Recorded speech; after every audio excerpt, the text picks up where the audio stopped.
Tonight on Reporting Scotland. Snagging work on the new Queensferry Crossing could cause disruption until September next year.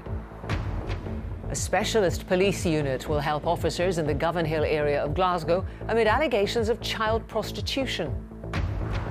The Justice Secretary insists the public can have confidence in crisis-hit Police Scotland. Double Wimbledon champion Andy Murray looks to life after tennis by becoming a mentor to sports stars of the future.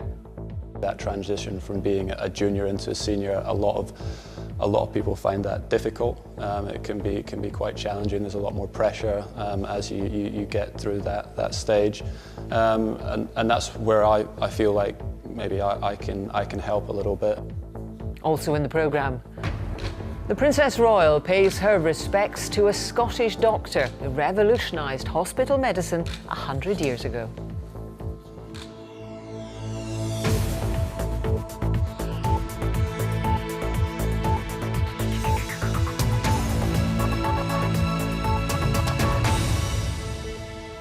Good evening.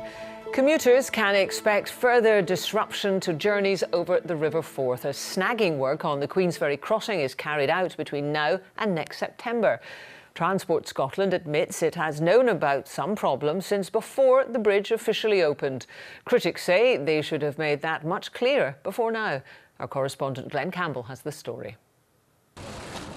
Only 3 months after it opened, the Queensferry Crossing is to be partially closed for 5 days. From 10 o'clock tomorrow night, Edinburgh-bound traffic will be diverted over the road bridge to allow for resurfacing work. And at Holyrood today, a surprising admission. This top transport official confirmed problems with the level of the road surface at bridge joints were identified back in the summer. The issue about the levels on the joints was known about in August prior to opening. So why did the public only hear about this on Monday? First of all, the contractor hadn't designed the solution to this until... She said the repair plan and the need for lane closures was only worked out a couple of weeks ago, and that a suitable weather window had then to be identified. We wanted to be able to have quite a bit of certainty about the weather window before we put out information which otherwise may confuse drivers. The Queensferry Crossing should reopen next Wednesday morning, but there may be more disruption to come. Will there be further closures between now and next September? There will be some lane restrictions happening between now and September, yes. I think it's a disgrace that commuters are learning so late in the day the bridge is going to be closing. If the government knew about these problems, why did they not tell people much sooner? The minister responsible for the bridge says he was only told about the problem last week. Well, you know, I cover 3,500 kilometres of trunk road. If I was to know every single repair that needed to be done, then it would never be out of my inbox. The point is that at the time, Transport Scotland, the contractor, were trying to find a way of resolving this issue without lane closures, without partial closure of the Queensferry Crossing. They thought they could try to get to that position. Clearly, they haven't been able to. Transport Scotland said works would be paid for by the contractor and that commuters should only experience delays of 2 to 4 minutes. The speed limit on the bridge will not be raised to 70 miles an hour until key repairs are completed. Glenn Campbell, Reporting Scotland. The Justice Secretary has faced sharp criticism at Holyrood after seeking to reassure the public over the running of Police Scotland. Michael Matheson said daily policing continued despite the absence of the Chief Constable and the suspension of senior officers. But critics accused him of complacency, and one said the Chief Constable was a lame duck. This from our political editor, Brian Taylor. On duty, under pressure, the Justice Secretary confers with police on reducing violence. But Police Scotland now has a Chief Constable on special leave, 4 officers suspended, including the Assistant Chief, and 2 others on restricted duties. And yet, operational policing continues and the public can have confidence in the police service. Michael Matheson told MSPs that funding was rising in real terms, while recorded crime had fallen to a 43-year low. He conceded that recent events had caused concern, but pointed to a new temporary command structure and renewed supervision. Opposition MSPs were unimpressed. Despite the tireless work of officers and staff on the front line, which I applaud, The public fears the police service is in a critical state, and the Cabinet Secretary is refusing to admit it. Given the past few days, this statement looks complacent. The Cabinet Secretary must take responsibility for what happens on his watch, and there are legitimate concerns. Former police officer John Finney said the Chief Constable Phil Gormley should go, just like the former chair of the Scottish Police Authority. There's a shadow being cast, and it's been cast by two individuals, lame ducks. Andrew Flanagan, the chair of the Police Authority, who is going, his mate, Phil Gormley, who should be suspended and should go, in my opinion. And Willie Rennie blamed the creation of a single force in Scotland. All of this can be traced right back to the decision to rush through centralisation, to create a toothless police authority, to break local community links, to appoint the first Chief Constable who undermined traditional Scottish policing. In response, Mr Matheson said there had been problems with issues like local policing and call handling, but there have been challenges and that there have been issues in taking forward the integration of our police services. But I also recognise that there have been real benefits. Finally, the Justice Secretary was challenged to say whether the allegations included unauthorised use of firearms. He declined to comment, urging MSPs and others to await the outcome of investigations. Brian Taylor, reporting Scotland. The Deputy Leader of the Liberal Democrats is being investigated by police over her general election spending. It's understood Jo Swinson had been reported by one of her constituents in Dumbartonshire East last week. The party says it has full confidence there's no substance to the accusation and that this is a political tactic by her opponents. Police officers specialising in child abuse inquiries have been brought in to help detectives investigate allegations that young children are being sexually exploited in the Govan Hill area of Glasgow. Aileen Clark can tell us more. Govan Hill on Glasgow's south side. There's deprivation and all it brings here, but a newspaper's allegations that children from the Roma community are being sexually exploited has prompted the police to use specialists from their National Child Abuse Investigation Unit to look into those claims. It's absolutely appropriate that those experts, those detectives, are part of the team. They're a resource from Police Scotland that will be working hand in hand with local officers to get to the bottom of the allegations that have been made and to ensure that we undertake a very thorough and professional inquiry into them. That has been welcomed by the MSP who raised the allegations at Holyrood last week.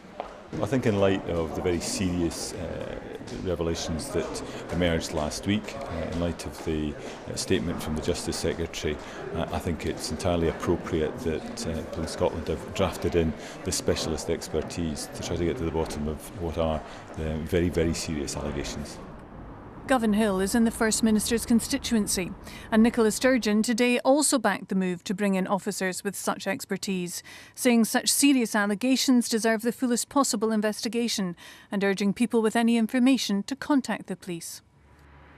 Glasgow City Council are conducting a purge against slum landlords in the area, but they also work closely with the police on child protection issues. A spokesman for Glasgow City Council said today that child sexual exploitation is a form of abuse that can take place in all parts of the city and found within all communities, regardless of ethnicity. They say that racial sensitivities have never been an impediment to how they deal with child sexual exploitation, and tackling it remains a priority. Govan Hill in recent years has become home to a sizable Roma community. An organisation supporting these families say they are deeply concerned by the newspaper allegations, which they term spurious, and say issues of child protection should not be racialised, as this is unhelpful and damaging to community relations and cohesion. Police say their investigation is at a very early stage and that it's going to take some time. But they're urging members of the public who think they might know anything whatsoever about this issue to come forward and speak to them.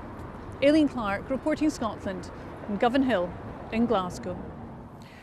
RMT union members on Virgin's West Coast Main Line will strike for 6 days during December and January in a row over pay. The union says train managers as well as catering and clerical staff on the Glasgow to Euston route want Virgin to match pay increments offered to train drivers. Virgin says it'll try to run the majority of services during the action. There's been a significant move towards an agreement on the amount the British government may be willing to pay as part of a Brexit deal. If that means we'll soon be into trade talks, where does the Scottish economy stand? Well, according to new research from the Fraser of Allender Institute, the priorities for Scotland could differ widely from those of the UK as a whole. Here's our business and economy editor, Douglas Fraser. Refining and chemicals, it's Scotland's biggest exporting sector, and more than a quarter of jobs at plants like Grangemouth are dependent on sales to the European Union. But of course the economy's diverse, the impact of Brexit could be felt elsewhere. Scotland's second biggest exporter, whisky, but it's less important from a UK negotiator's point of view, at number 19 in importance. And then there's seafood, third top trade priority for Scotland, across the UK as a whole, number 31. This is about much more than the things we make, it's about the services Scots provide, including tourism and finance. The European jobs impact for the Scottish economy, according to this Strathclyde research, in total 80,000 jobs, depending directly on exports to the European Union, 54,000 more indirectly linked through supply chains and spending of those sales earnings. Total value, £12.3 billion. Whitehall has prepared its own impact assessments, but ministers have been battling with MPs to avoid them becoming public. The first step for the UK government is to publish the Brexit impact assessment documents, tell us what they see as the likely impact on Scotland. For us, there's tens of thousands of jobs at risk. Let's get some transparency into the process, and then let's get a plan of action in place to protect Scottish jobs. Ministers respond that they'll negotiate for all sectors and all parts of the country, and it's pointed out Scottish sales to the rest of the UK are 4 times more important in jobs than EU exports. More than 500,000 Scottish jobs are involved in selling to England, Wales and Northern Ireland, for instance here in Glasgow's financial district, managing pensions and investments. And that has implications, of course, for the Scottish independence debate more than for Brexit. But there's a shorter term message than that. If Britain is to remain in a prolonged slowdown, is Scotland too dependent on making its living close to home? Douglas Fraser, reporting Scotland. So potential progress on trade talks. But over the months, there's been tension in a number of other areas, not least on where powers go when they return from Brussels. Well, our political correspondent Nick Hardley is in Westminster. So Nick, any progress on that? Well, Jackie, Nicola Sturgeon and Theresa May met a couple of weeks ago. There was no breakthrough there. I think a more conciliatory tone. There will be more talks between the UK and Scottish governments tomorrow in Edinburgh. Now, the main sticking point remains the withdrawal bill, which will bring those powers back from Europe onto the UK statute book. It's still going through the Parliament behind me. Next week, MPs will look in detail at what it would mean for devolution. Now, we know that the Scottish and Welsh governments have concerns, Labour have raised some too, but I also understand that some Scottish Tory MPs share some of those concerns and they're lobbying their government colleagues for this legislation to change. Now, I don't expect that those changes will come next week when that motion is discussed in Parliament, but there are clearly some who don't think that the bill as it stands can be passed. They're looking more towards the scrutiny in the House of Lords, perhaps even when the bill comes back for its final reading in the Commons, for those changes to happen. Senior SNP sources are welcoming the fact that parties seem to be working together to find some sort of agreement on this issue, but they're also pointing out that if MPs don't pass any amendments next week, they might not pass them at all. Thank you very much, Nick Yardley there. It's 18 minutes to 7, a reminder of tonight's top story. Commuters will face further disruption as snagging work on the Queensferry Crossing is planned between now and next September. And still to come, why tonight's match between Rangers and Aberdeen at Ibrox could be more intriguing than usual. When is volunteering a great opportunity and when is it exploitation? Well, the organisers of Edinburgh's Hogmanay are being criticised over advertising for 300 people to work for free. The company insists the volunteers aren't replacing professional stewards and security staff. Maura Kinnerborough reports.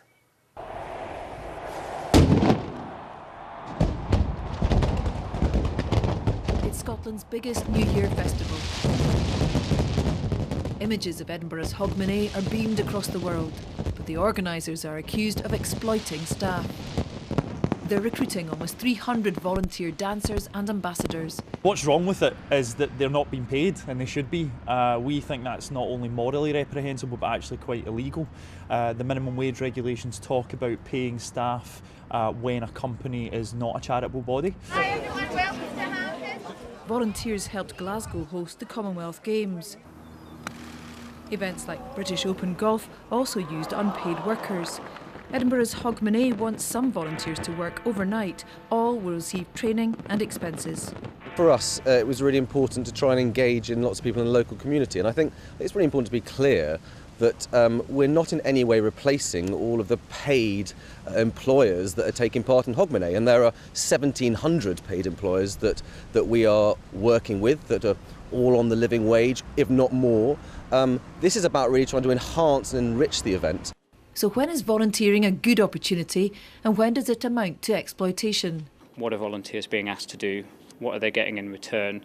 And can we be confident that the volunteers are there genuinely as volunteers, value add, and they're getting a lot out of it, as opposed to a cost-cutting exercise or replacing jobs? Edinburgh's Christmas festival is lucrative, but its Hogmanay event, run by the same company, costs a lot to stage and gets public subsidy. Some argue the laws need changed. I think this ingrained culture of exploitation, particularly of young people, has to end. And we need employment legislation brought in across the UK to ensure that people are not exploited in the workplace. Being involved in events like Hogmanay can bring benefits that are not financial. But some people fear volunteering for a company rather than a charity amounts to exploitation, especially if the big businesses behind these events are returning large profits. Maura Kinneborough reporting Scotland, Edinburgh. Now, as if his current career isn't keeping him busy enough, Andy Murray has launched a talent management company to help develop the sports stars of the future. He says he wants to use his own experiences to help guide others. Keridin Itsan reports. He's been thinking about life after tennis for a while and wants to mentor the next generation. He set up his own management company early last year. Yeah, great so. One of his first clients was only 16 when he practiced with him this summer. I started working with a young tennis player from Scotland recently called Aidan McHugh, who, you know, I practiced with quite a lot during Wimbledon, you know, spend a bit of time on court chatting with his coach, and, you know, if there's ever anything that they want to ask me about the, you know, the tennis life or any of the things that go on off the court, that's something that, you know, I love doing. At this age, it's great to learn from what he's done, and he can give me a lot of really good advice about how to deal with situations that I'll come across as I get older and as I move into men's and things like that. The road to becoming double Wimbledon champion was long and difficult. The correct advice early can be crucial. I signed with a management company the first time when I was like 12 or 13 years old, which to me is ridiculous. It's way too young, you know, and you don't need that. You don't need that pressure. The move into sports management comes, of course, as he tries to get his own career back on track following a serious hip problem. I'm focusing on getting myself fit and healthy again. It's been a really tough year this year on the court, but you know, it's important to do things away from your sport to keep your mind fresh and not just thinking about tennis all the time. And young family just now as well, keeping me busy too. So yeah, I got the tennis, obviously the management company and the family, and that's enough for now. His other clients are twin sisters from London who are aspiring track stars, and it looks like Scottish football may benefit from Andy Murray's experience. My information is he's already talking to clubs and academies here about mentoring aspiring young players. Well, Keridin joins me. Keridin, what can we read into this new role as regards his tennis career? I can certainly see how this has set some tongues wagging Jackie. He's trying to recover from a serious hip injury. He's just parted company with head coach Ivan Lendl, and he's now taken on his first 3 clients in what is effectively a role as a sports consultant. So where does his tennis fit into all this? Well, I think any worried fans, perhaps yourself included, can relax a little bit. He'll board a plane in a couple of days, bound for Miami for his pre-season winter training camp. He'll then head down under earlier than usual. He'll play a tournament in Brisbane, and then he'll head to Melbourne in mid-January, all being well, for the Australian Open. He's quite clear about his priorities now: family, tennis, business, in that order. So I wouldn't quite write off his playing career just yet. Oh, let's hope not. Thank you very much, Cerdine. Now, there's a big match ahead for Rangers tonight. 5 weeks after sacking Pedro Caixinha as manager, they still haven't appointed a successor. Tonight, they play Aberdeen at Ibrox. Now, there's usually an intense rivalry between the teams, but as our senior football reporter, Chris McLaughlin, explains, this match could be even more intriguing. An early winter evening on Glasgow's south side and preparations for a match. Not a cup final, not a league decider, or even a crucial European clash. But there is something about this one. To find out what, first we have to go back 5 weeks to the day. And a 1-1 draw with Kilmarnock that sealed the then manager's fate. Since Pedro Caixinha's departure, the club have won 2 and more recently lost 2. The defeats coming against teams at the lower end of the table. All of those fixtures and all of that time, and still no sign of a new manager. Which takes us back to this fixture here this evening, because throw into the mix that the Aberdeen boss, a former Rangers player, was and perhaps still is the preferred candidate to take over here, and you have a very intriguing matchup. He says he's no intention of going anywhere, but will the Rangers players be affected by the lack of leadership? No idea. I've no idea. Here to, really concentrate on Aberdeen. I think what we recognise is in the Rangers team there's a lot of good players there, and I'm sure they'll all be motivated to try and get back to winning ways. This Aberdeen win last season was their first in the league at Ibrox since 1992. A change in expectation may have followed. It'll be tough for them, but it's one of them they can kind of maybe play with a bit more freedom. What I have seen of them, they look a bit tense, and that comes when you're not playing well and you're not getting the results. So maybe this game will allow them to relax a wee bit more, because everyone will expect Aberdeen to win the game, I think. And as fans look for answers on the field, there's a desire for clarity in the boardroom. What news in the search for a manager? How much will he have to spend? And how long can the club continue to rely on loans from investors? All questions for Chairman Dave King at tomorrow's annual general meeting. Chris McLaughlin, reporting Scotland. My good lady, go home and sit still. Well, that was the advice from a War Office official when Dr. Elsie Ingalls offered to set up female-staffed field hospitals during the First World War. She ignored it and set up hospitals anyway. She was also a pioneer in providing maternity services for the poor women of Edinburgh. Well, today, on the 100th anniversary of her death, this remarkable woman was celebrated. Joanne Macaulay reports. Remembering Elsie Ingalls, the Royal Regiment of Scotland marched on the street where she established her hospice for poor women, and onto the church where Elsie Ingalls had been a member. The Princess Royal laid a wreath at the memorial to Elsie Ingalls exactly 100 years to the hour since her funeral. Descendants were among the congregation. My mother, Amy, she often talked about coming to her funeral here 100 years ago, and how she had to hold back her tears as she saw the little coffin carried down the steps to the gun carriage to be pulled by 6 black horses, and the square and the streets packed. And as they went through the poorer streets, the women would hold up their children and say, "This was the woman who saved your life." Elsie offered her services as a doctor when World War I broke out, but was told to go home and sit still because the front line was no place for women. Undeterred, she set up the Scottish Women's Hospitals across Europe, saving thousands of lives. When the soldiers were going into battle, the generals, the commanders used to tell the men, if you get wounded, if you're injured, make your way to the tents of the Scottish Women's Hospitals, because there you'll have a mother. This afternoon, politicians, royalty, military and the people of Edinburgh remembered an extraordinary citizen. A woman of independent mind, a practical visionary, an inspiring leader and a bonny fechter.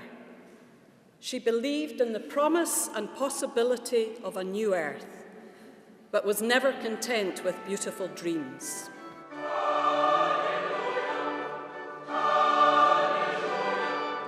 The choir sang the same music at the end of the service that was played at Elsie Ingalls' funeral 100 years ago, remembering a woman who's still revered at home and abroad for her remarkable humanitarian work. Joanne Macaulay reporting Scotland, Edinburgh.